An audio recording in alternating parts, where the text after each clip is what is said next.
आजकल कई फ्रॉड कंपनियां लोगों को बेवकूफ़ बनाकर अच्छा खासा पैसा लेकर और मार्केट से गायब हो जाती है। ऐसा ही एक फ्रॉड हुआ है सीकर के लोगों के साथ में। नेक्सा एवरग्रीन के नाम से एक कंपनी थी और कम से कम 1,000 करोड़ रुपए सीकर से लेकर रातों रात गायब हो गई। बताया जा रहा है कि करीब 20,000 लोगों को इस कंपनी ने अपना शिकार बनाया। अब लोग कभी थानों के चक्कर लगा रहे हैं तो कभी मालिकों के घर पर। अब ऐसे में सबसे बड़ा सवाल यह है कि क्या इन लोगों के पैसे मिलेंगे या नहीं मिलेंगे। जानकारी के अभाव में लोग अभी भी पैसा आने की उम्मीद में अलग अलग जगह अपना पैसा लगा रहे हैं।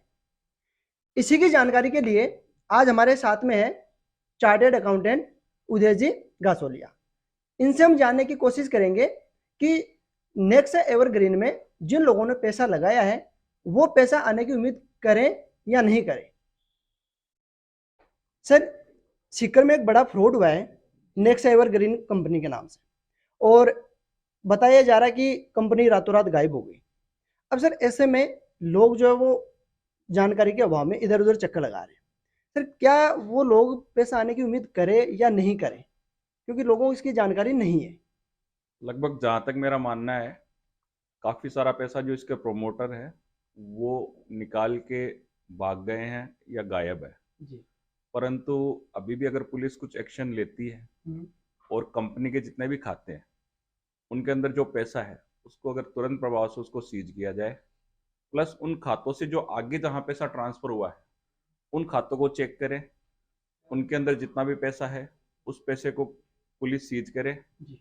प्लस कंपनी की जितनी भी असेट्स है उन सब जितने भी प्रेमाइसेस लोकेशन है, एजेंटों के इनके जो लोकेशन है उनको सर्च करे, उस पैसे को प्रॉपर्टी को सीज करे, तो जितना भी जो पैसा आएगा वो नो डाउट इन्वेस्टर को मिलेगा।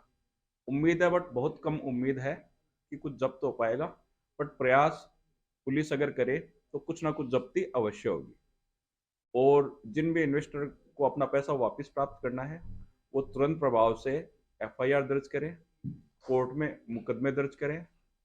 सेबी, रेरा, आरबीआई, इनको सबको अपनी कंप्लेंट दर्ज करवाएं, तो ही पैसा वापस आएगा। जी। अगर इन्वेस्टर बैठा रहेगा, इंतजार करेगा कि अपने आप कुछ होगा, मेरा पैसा वापस आएगा, तो ये करना, ऐसा करना बेवकूफ़ी होगी।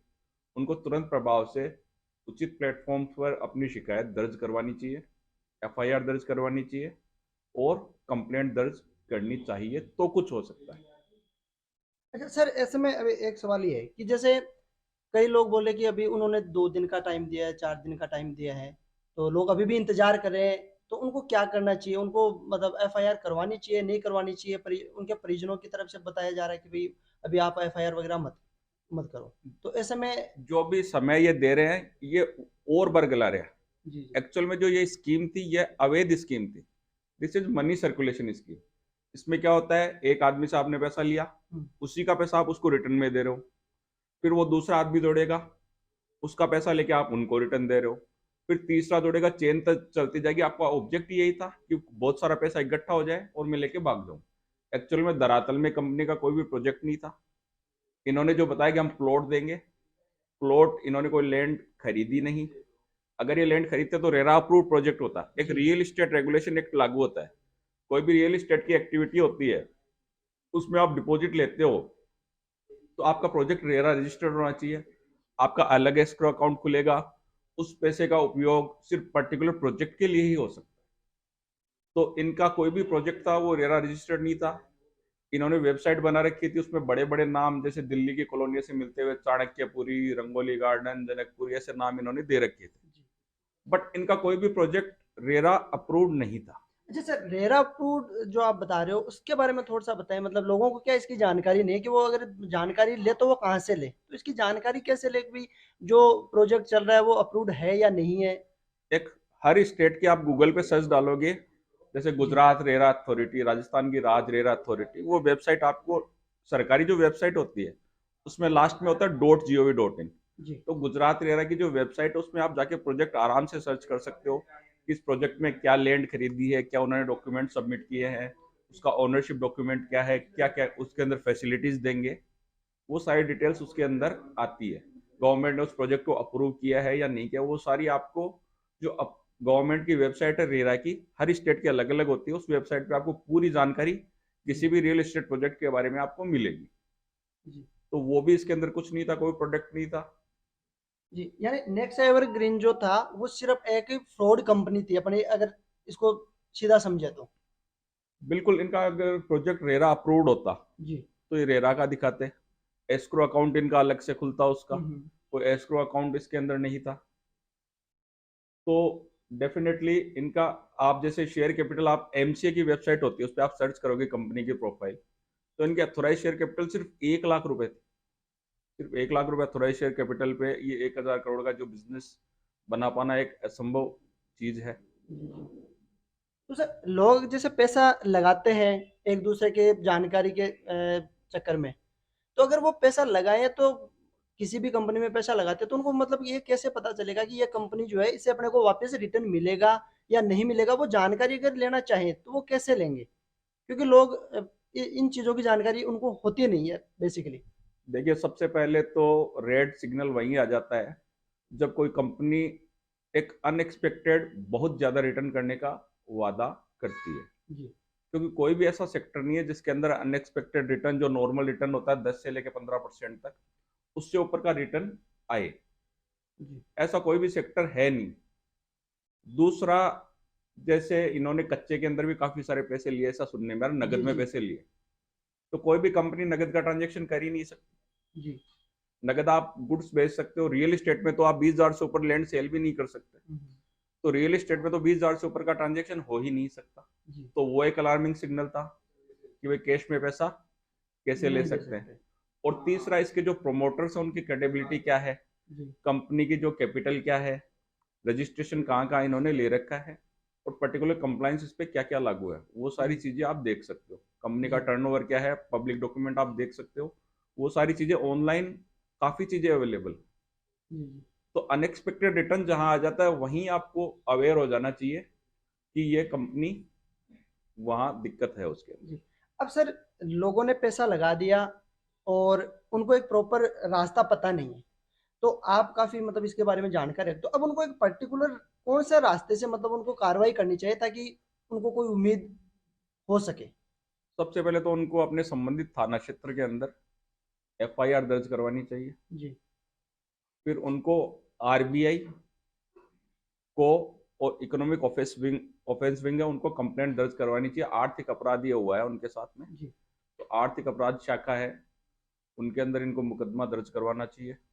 और अपनी कंप्लेंट से भी Gujarat RERA authority, Rajasthan RERA authority, इन सबको दर्ज इनको करवानी चाहिए।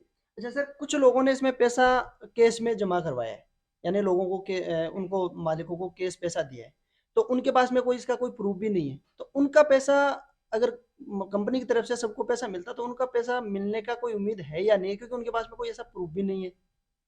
देखिए, जहां तक मेरा मानना है, अब इसमें आगे जो प्रक्रिया होगी वो कोर्ट के अधीन होगी। जी तो कोर्ट में जब तक आप अपना दावा साबित नहीं कर पाओगे, आपको कुछ भी मिल पाना बहुत मुश्किल होगा।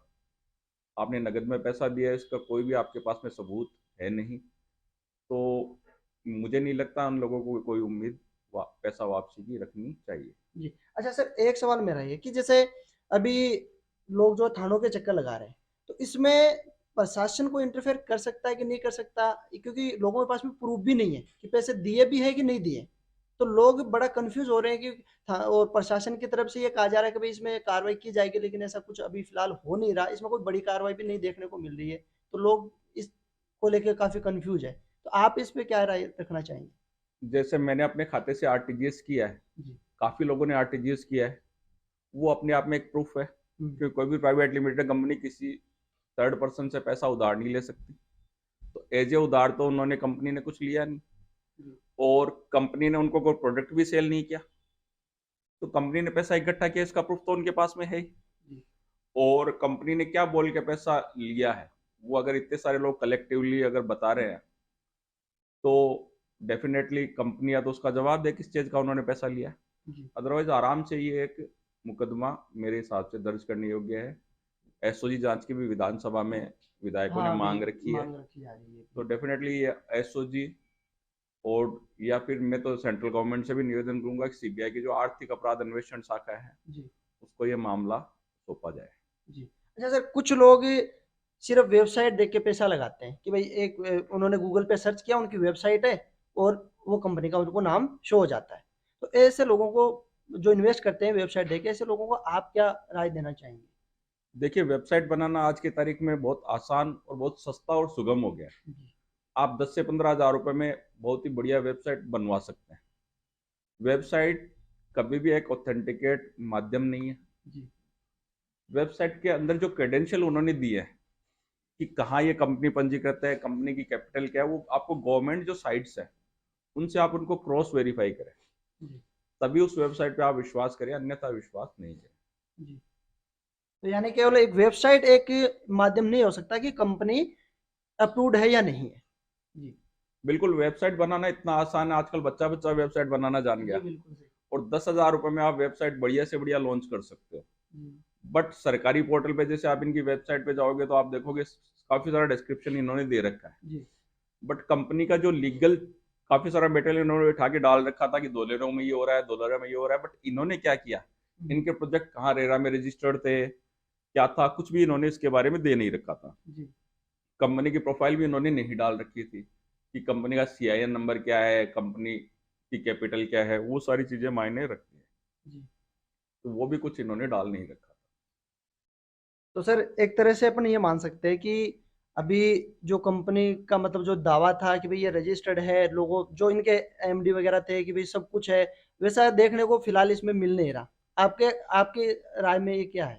कंपनी इन्होंने जरूर बनाई है, हम्म, एमसी में पंजीकृत है कंपनी, बट कंपनी रजिस्ट्रेशन से किसी भी पर्सन को मनी सर्कुलेशन स्कीम्स और पोंजी स्कीम्स ऐसी चलाने स्कीम का कोई अधिकार नहीं मिल जाता। जी आप मल्टी लेवल मार्केटिंग चलाते हैं तो राजस्थान गवर्नमेंट ने 2018 में मल्टी लेवल मार्केटिंग रेगुलेशन के रूल्स जारी किए थे, वो आपको फॉलो करने पड़ते हैं।